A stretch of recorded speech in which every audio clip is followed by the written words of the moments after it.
Biblicassette, le commentaire de la Bible, une réalisation de Magnétora.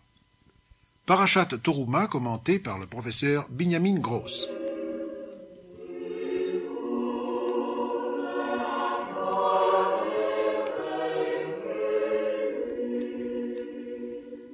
Les poèmes et les chants qui accompagnent les prières du Shabbat sont très nombreux. Ils sont le fruit d'un amour profond pour le 7e jour du Seigneur, qu'ont éprouvé les poètes et les rabbins à des époques diverses.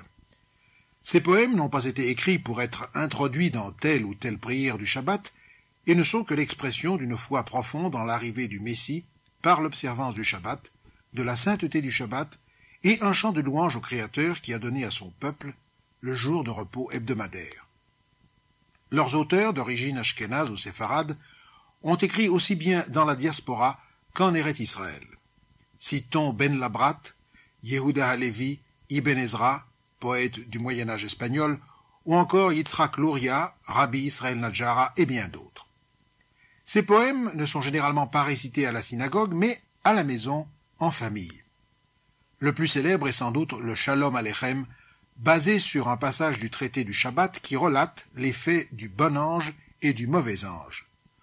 Lorsque les bougies sont allumées sur la table dressée et que l'atmosphère du Shabbat emplit la demeure, le bon ange donne sa bénédiction et demande qu'un autre Shabbat comme celui-ci enveloppe la demeure visitée, et le mauvais ange répond « Amen » de toutes ses forces. Et bien entendu, si au contraire rien n'est prêt dans la demeure, c'est le mauvais ange qui a droit à la parole. Ce Shalom Aleichem, que la paix soit sur vous, est chanté par le père de famille dès son retour de la synagogue.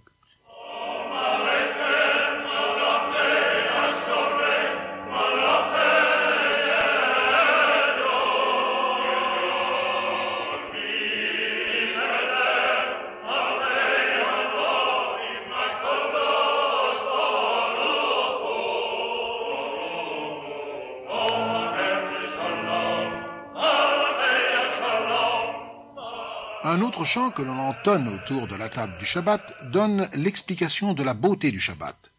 Yom Zeh et Israël, ce jour est pour Israël un jour de lumière et de joie, un Shabbat de repos. Repos et joie éclairent le peuple juif le jour du Shabbat. C'est un jour merveilleux.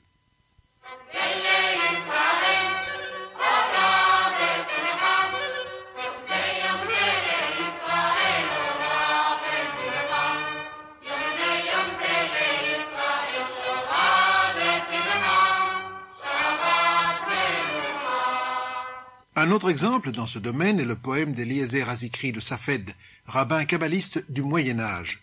Là aussi, un chant d'amour profond de l'homme envers Dieu. Ami dans l'âme, Père miséricordieux, dit la chanson.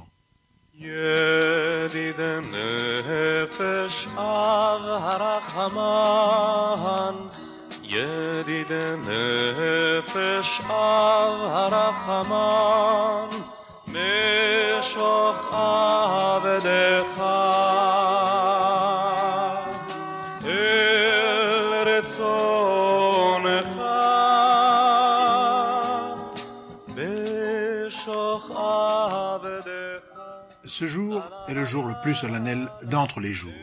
Yom Zeh Mechubad est chanté après le repas par toute la famille réunie autour de la table.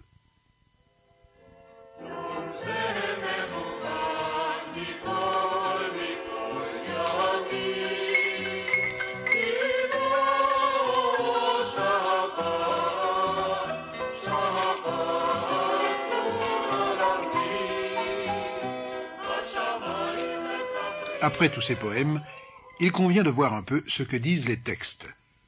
La parasha Toruma est tirée du livre de l'Exode, chapitres 25, 26 et 27, versets 1 à 19. Professeur Binyamin Gross. Après l'événement du mont Sinaï, qui a marqué évidemment profondément la psychologie du peuple, un souci pour Moshe, un souci pour le peuple et pour Dieu. Perpétuer cette présence à laquelle le peuple s'était habitué par des moyens artificiels. C'est pourquoi, afin de perpétuer cette présence de Dieu, vient la construction du tabernacle.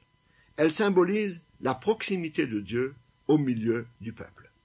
un verset se détache là de tous les autres. Ve'asuli migdash ve'shachanti betocham. Ils me feront un sanctuaire et je résiderai parmi eux. Tous les commentateurs, presque sans exception, font relever que le texte ne dit pas « ils me feront un sanctuaire et j'y résiderai », mais au contraire, ils feront un sanctuaire et je résiderai parmi eux. Car il ne s'agit pas pour Dieu de résider dans le sanctuaire, mais de résider dans le cœur du peuple juif. Remarquons, pour le départ, qu'il s'agit ici d'une contribution volontaire, d'où le nom de notre sidra, Trouma, un prélèvement que chacun, individuellement, homme et femme, était amené à donner pour le sanctuaire, afin que Dieu puisse résider dans le sein du peuple.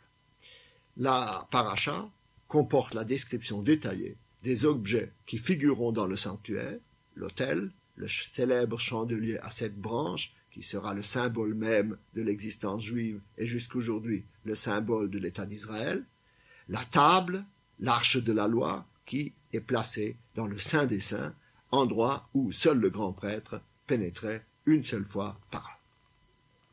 Je voudrais que nous prenions comme notre thème de réflexion d'aujourd'hui le fait même d'un tabernacle, un sanctuaire, ou, pour parler dans un langage plus actuel, la synagogue.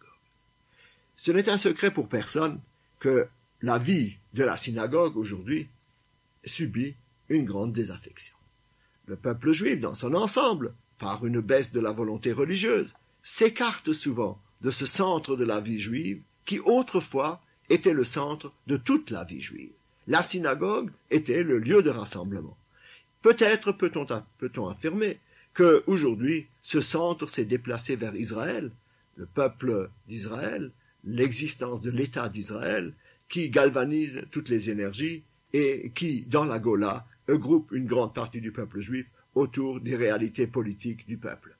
Mais peut-être aussi peut-on affirmer qu'il s'agit là d'un changement psychologique.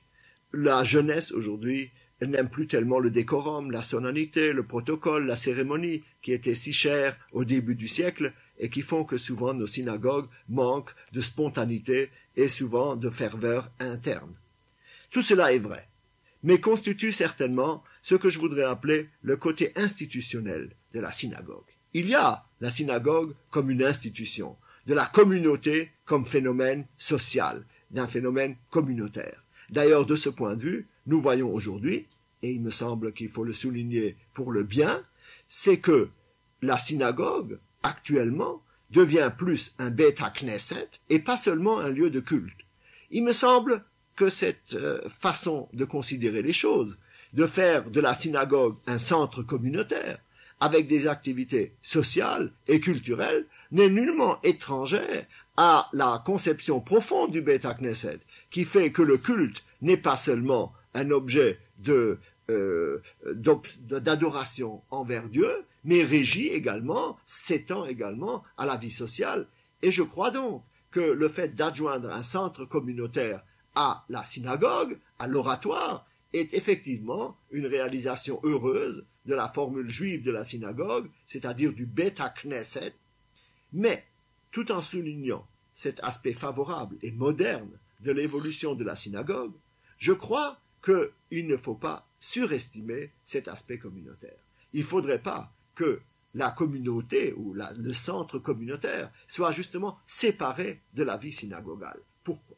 Eh bien parce que je voudrais que nous arrêtions pas seulement à la synagogue comme une institution, mais surtout à l'idée que nous construisons un édifice qui, comme nous le disions, ils me feront un sanctuaire et je résiderai parmi eux. Quelle est l'idée sous-jacente au Beit HaKnesset comme lieu de rassemblement? La première idée, me semble-t-il, c'est l'idée d'exil. Certes, nous connaissons cette situation particulière du peuple juif. Je dis particulière du peuple juif parce que je ne connais aucun autre peuple qui ait subi, à l'instar de celui-ci, cette façon de vivre particulière qui est celle d'être déraciné pendant des milliers d'années. Le peuple juif a toujours conservé ce sens de l'étrangeté. C'est resté très vif, ce sentiment de ne pas se sentir absolument intégrés dans une situation donnée.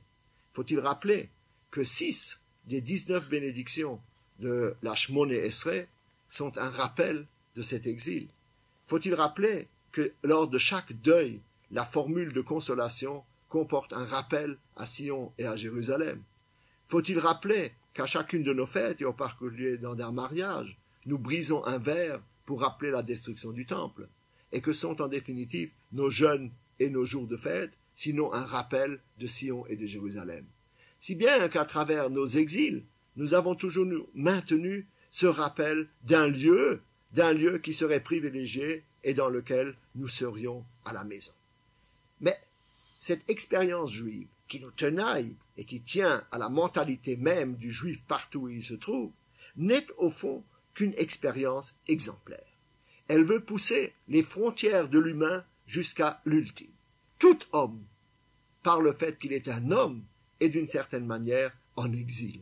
Cette notion d'exil que le peuple juif expérimente dans sa chair n'est là en quelque sorte que pour indiquer à l'humanité entière que l'exil est une réalité métaphysique humaine générale. Il a commencé lorsque Adam a été exilé, chassé du paradis.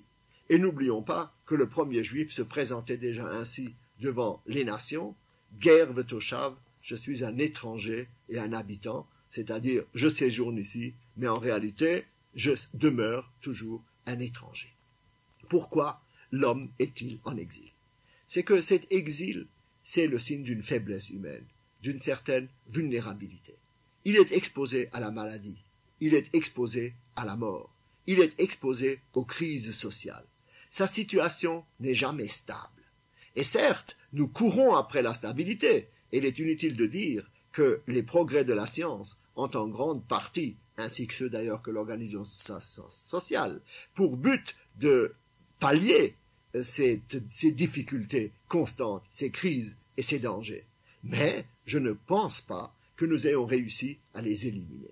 Au contraire, dirais-je, avec notre connaissance plus approfondie, avec nos moyens plus étendus, nous sommes beaucoup plus conscients des dangers qui nous guettent. Et faut-il dire aujourd'hui que le danger qui guette l'humanité tout entière, comme celui de l'affrontement nucléaire, est un danger infiniment plus grand, plus profond, et nous rend davantage vulnérables, non seulement dans certains points de la planète, mais dans la planète tout entière. Eh bien, la synagogue, en tant qu'idée, c'est que l'homme a une maison. Et dans cet exil, il a un endroit où il peut se sentir chez lui, je dirais, où il peut se délivrer momentanément de son insécurité et de sa vulnérabilité. C'était absolument vrai autrefois pour le peuple juif dans le shtetl ou dans nos petites communautés, où véritablement la synagogue était l'endroit où le juif, devant les difficultés et les affrontements vis-à-vis de ses ennemis, se sentait véritablement à la maison. C'est là où il pouvait épancher son cœur et retrouver ses racines. Mais cela reste vrai, je crois, pour l'ensemble de l'homme qui a ainsi une maison où il peut trouver sa racine, où il est chez lui. Tout son univers de la semaine, tout son univers profane s'oriente à partir de cet endroit, de cette maison où il peut se recueillir et se concentrer. On ne saurait mieux faire, je crois, que de rappeler les paroles que Salomon prononça lorsqu'il inaugura une des premières synagogues de l'univers et où il dit « Dieu d'Israël, il n'y a pas de Dieu comme toi dans les cieux en haut et sur la terre en bas, toi qui conserves l'alliance et la grâce pour tes serviteurs, qui marchent en ta présence de tout leur cœur. Toi qui as gardé à ton serviteur David toute sa voix et toute sa foi, eh bien maintenant, Dieu d'Israël, je voudrais que cette grâce puisse se réaliser. Est-ce que vraiment, je cite, Dieu habitera sur la terre? Voilà que les cieux et les cieux des cieux ne peuvent te contenir. Combien moins cette maison que je t'ai bâtie?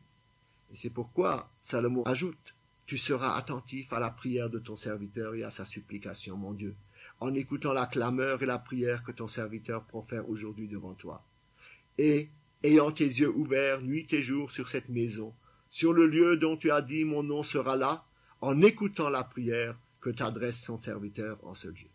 Et suit la supplication de ce roi serviteur devant toutes les difficultés de l'homme, difficultés matérielles, mais aussi difficultés spirituelles, difficultés pour l'autochtone, mais aussi difficultés pour l'étranger, et où il demande que lorsqu'ils viendront dans cette maison sur laquelle Dieu reposera son nom, je cite, « Tu écouteras dans les cieux leurs prières et leurs supplications, et tu leur rendras justice. » C'est cela l'idée.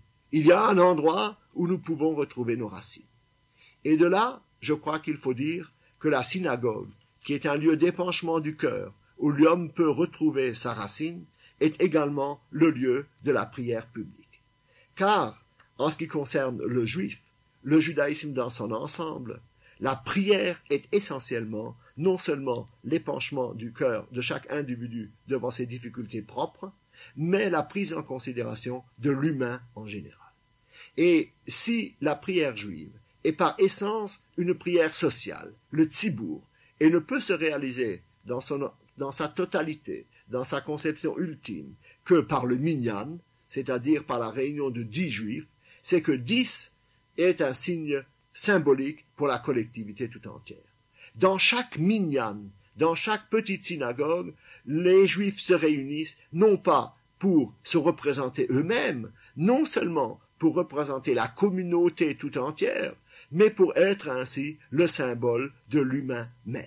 Ils sont ce qu'est le chazan, le shliach tzibur, c'est-à-dire le délégué de la communauté, et c'est pourquoi la synagogue est un véritable bet hakneset, c'est-à-dire un lieu de rassemblement qui rassemble l'homme à sa racine, qui le lie à ce qu'il est, mais qui fait aussi que les hommes sont réunis entre eux dans une adoration commune de leur faiblesse, souligner leur faiblesse afin de pouvoir ainsi s'élever au-delà de leurs conditions présentes. Et c'est pourquoi la synagogue est une délégation. Dans la synagogue, le juif prie non pas pour lui-même, jamais, non seulement pour la communauté d'Israël, mais pour tous les hommes en général. La synagogue est ainsi le symbole même de la mission d'Israël. La lecture prophétique qui accompagne cette section Toruma est extraite du premier livre des rois, chapitre 5, versets 12 à 18 et chapitre 6, versets 1 à 15. Il s'agit d'un chapitre extrait d'un ensemble de textes qui nous entretient de la construction du temple par le roi Salomon. Le roi Salomon, afin de pouvoir réaliser son projet grandiose de la construction d'un temple à Jérusalem, fait une alliance avec Hiram, le roi de Tyr, afin d'obtenir les matériaux et également certains artistes particulièrement préparés pour cette tâche. Notre Haftara décrit la façon dont le temple a été construit, ses différents aspects, ses différents objets, et s'achève par le rappel que Dieu ne résidera dans ce temple que si le peuple reste fidèle à la loi de Dieu. Le lien entre la paracha et la Haftara est évident. Dans les deux cas, il s'agit de la construction d'un sanctuaire pour Dieu. Mais il faut surtout relever également quelques différences. Alors que dans le désert, il s'agit d'une tente modeste, pour Salomon, il s'agit d'une construction massive et riche. Alors que dans le désert, la contribution volontaire de tous, hommes, femmes, est soulignée, ici, dans le cas de la construction du temple de Salomon, le roi est obligé de prélever un impôt obligatoire. Impôt obligatoire qui appelle tous les citoyens, 3 mois par an, à participer à l'édification du sanctuaire. On voit, la différence est grande. On le constate également par le fait que dans le désert, c'est seulement le peuple juif qui contribue, alors que, dans la Haftara, l'aide étrangère est sollicitée. Mais, à travers et malgré ces différences, je voudrais insister surtout sur la fin et de la paracha et de la Haftara. Dans les deux cas, ce n'est pas la splendeur extérieure qui fait que Dieu réside dans le temple, qui permettra au temple ou au sanctuaire de se maintenir, mais c'est le souvenir que Dieu ne résidera dans le temple que s'il réside également dans le cœur des Juifs. C'est bien ce que souligne la fin de notre paracha. Je résiderai au milieu des enfants d'Israël et je n'abandonnerai pas mon peuple Israël. Dieu ne réside pas dans le sanctuaire, mais il réside dans les Juifs qui restent fidèles à sa loi.